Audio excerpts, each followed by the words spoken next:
How are you? I'm very well, thank you for having me. Leader of the Cornwall Council. Very honored to have you here. We've had First Ministers before. Great to have you here with us. I'd like to understand a little bit about Cornwall, because that's what we try to do. We get more people to... We did last year, the forum in the spring in Falmouth. Let's talk about Cornwall as an international state. What does that mean for you? Well, a lot. You'd be surprised to know that I grew up in Cornwall. I'm a proud Cornishman. And for me, it's legitimacy. Obviously, we are a Celtic nation. That is a fact. But we are also governmentally a part of England, which is difficult for us. We don't have the powers that our other Celtic nations have. That's something we really want to achieve. And for us, it's making sure that Cornwall gets shouted about in its own way. The UK government doesn't shout out about Cornwall enough, and we've got lots of opportunities in Cornwall. We've got amazing things going on, but nobody knows about it.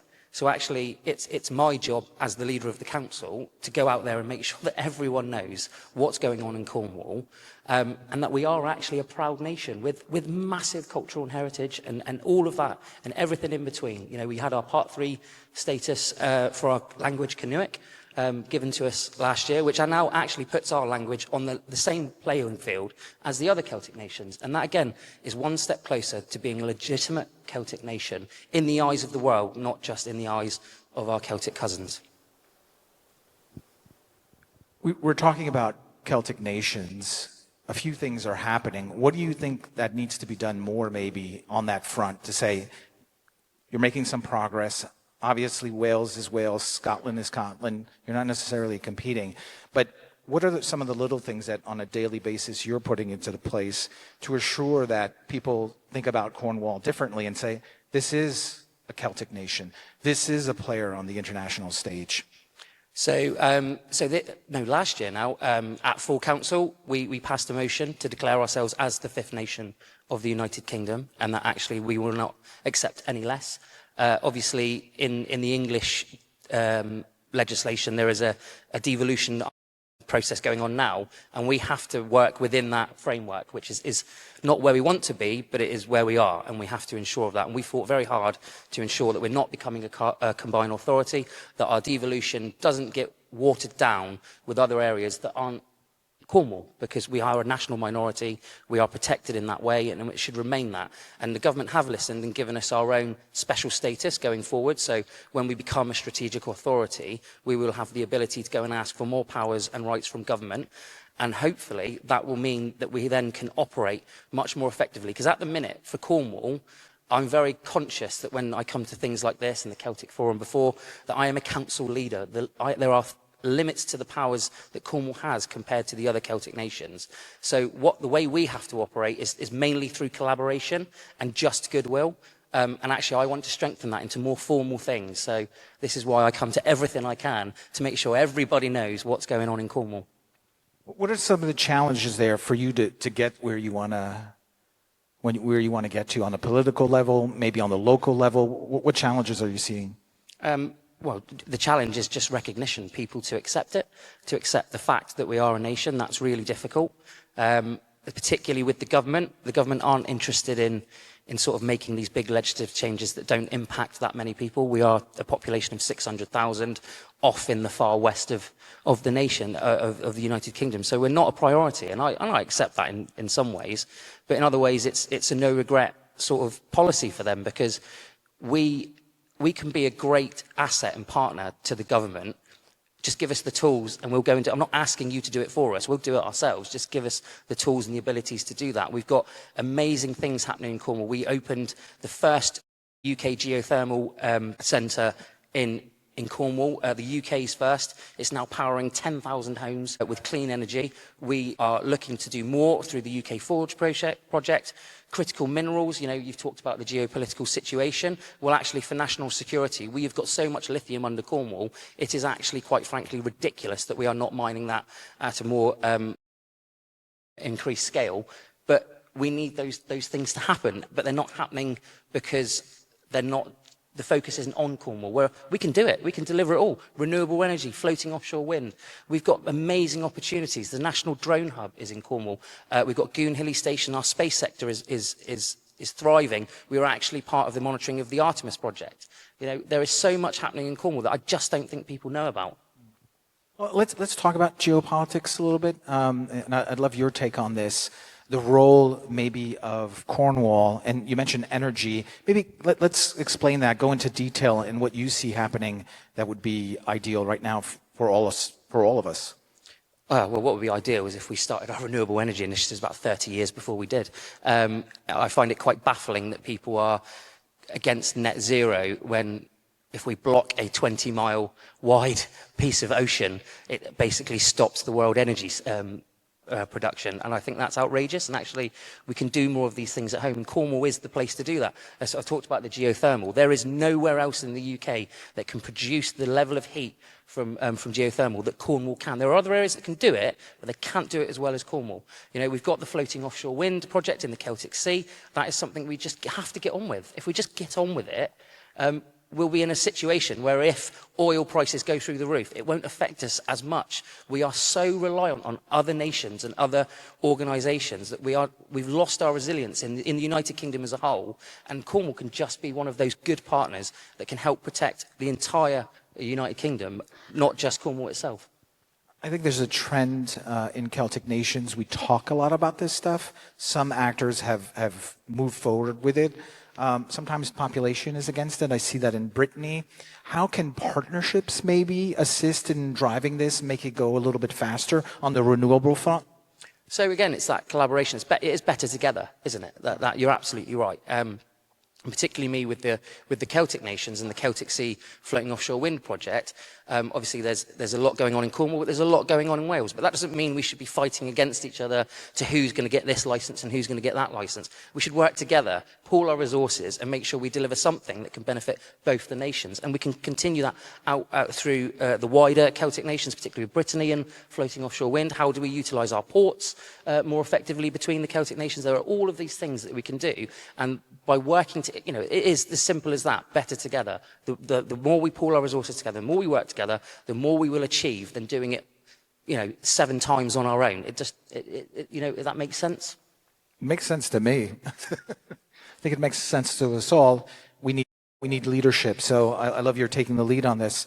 I want to talk about untapped resources, and being someone from the diaspora, I do realize the Celtic nations, I mean, it's kind of gold in the ground that's not really being done much with.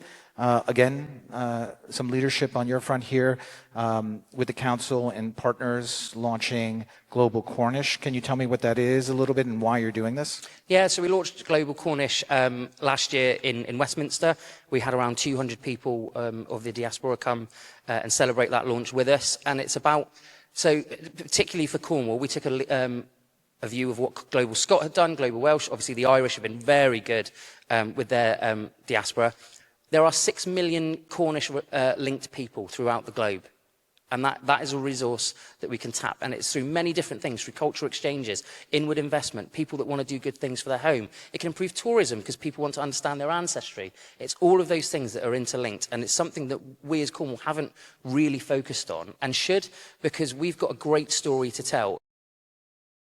I met with the Chief Minister earlier, and it was really interesting to learn about the Manx mining history that I didn't realise existed here until I'd had that conversation, whereas the Cornish mining history is massive.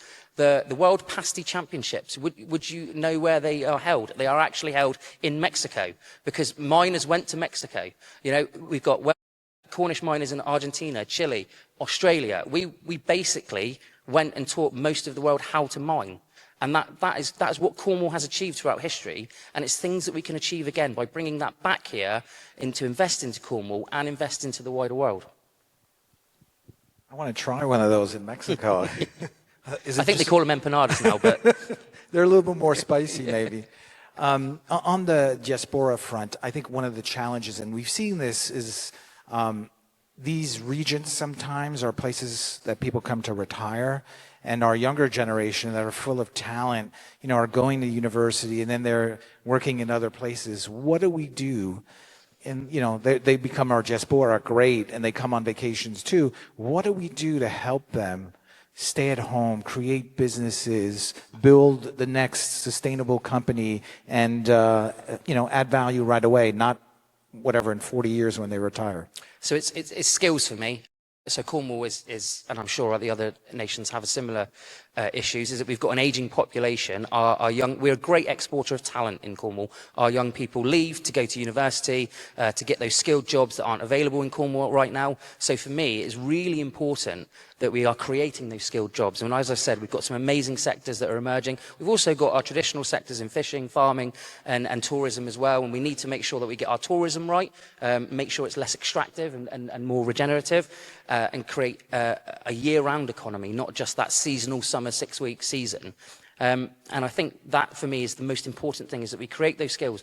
Because I genuinely believe people don't want to leave Cornwall if they grew up in Cornwall. I didn't, and I was lucky enough that I had a dad with a business that I just left school and went to work for him, so I didn't have to leave. But a lot of my friends left Cornwall and now live across the United Kingdom and are slowly moving their way back as they get older and older. And actually, we want to capitalise on those skills now, but it's not just about capitalising on the people that grew up in Cornwall. We've got Falmouth University, which is an amazing creative university that are doing incredible things. And actually, those people there that are studying, well, let's create jobs for them as well, that they can carry on being creative in Cornwall, and that Cornwall can capitalise on their talent. I was chatting with the Chief Minister of the Isle of Man before. I was quite impressed on what they're working on, and we talked about investment and what companies can do here and why they should come here, and what are some future investments. Just a quick take on your side, investment-wise, what are some of the things, why should someone maybe think about doing more business with Cornwall? So, obviously, Cornwall historically has benefited from large structural funds, previously from the EU, and then, unfortunately, we left the EU, so now we relied on shared prosperity, which has now come to an end. However, government have given us a thing called the Kernewek Industrial Growth Fund, so there's £30 million there of potential capital investment that we as a council can put into projects, particularly targeted at that critical mineral, renewable sectors, space and defence as well. But we're also recognising the fact that actually the government, again, are letting us down by not investing in Cornwall, but we're not going to just sit back and moan. We're doing this ourselves. So we've creating an evergreen fund of around £50 million. Now, this isn't going to be grant, this is going to be repayable loan grants that businesses then can access into to help get them started on their journey, and then pay us back once they're a bit more established, and that's something that we're really keen to see. We've got amazing private opportunities. Falmouth Docks, for example. So I don't know if anyone knows, but Falmouth is the 3rd deepest natural harbour in the world. And we are doing great things in defence there, particularly around the Devonport expansion in Plymouth that directly benefits Falmouth. So we're looking to expand the dock system there so we can accept larger boats, particularly cruise economy, because people don't like cruise ships. But the reality is they're self-contained hotels. They don't strain our health service. They come on, they come off. They spend their money and then they go away. And for me, that's fantastic. Not have to spend the money on them, and we get the money as well. That's great. So there's lots of opportunities in Cornwall. We're running out of time, but we'll get to chat with you after. I want to talk about this summer, the Festival Interceltic de Lorient, the Interceltic Festival of Lorient. There's a really cool host nation this year. Cornwall's being honored. Quickly tell us about this. I think it's amazing, actually, to have this honor. We keep saying like 2026 is the year of Cornwall. As I said, we've got our Part 3 status. We're going through our devolution journey, and to be honoured at Lorient is just another piece of the puzzle to show the world that actually we are a place to be and we are somewhere special, and to celebrate that with our Celtic cousins, I just think is actually amazing, and it puts us on that international stage even more, that we can show what we've got to offer. And I genuinely can't wait to go to the festival, because the last time I went to Lorient, I actually went there the week after the festival, so it was a bit disappointing for me. Well, don't do that this year, okay? I'll be in trouble if I turn up late this year. Excellent. So this is a great chat. We'll keep the ball rolling here. Excited about all the things happening in Cornwall, but also the partnerships that can be created here. And thank you again for being with us. Oh, no, thank you for having me.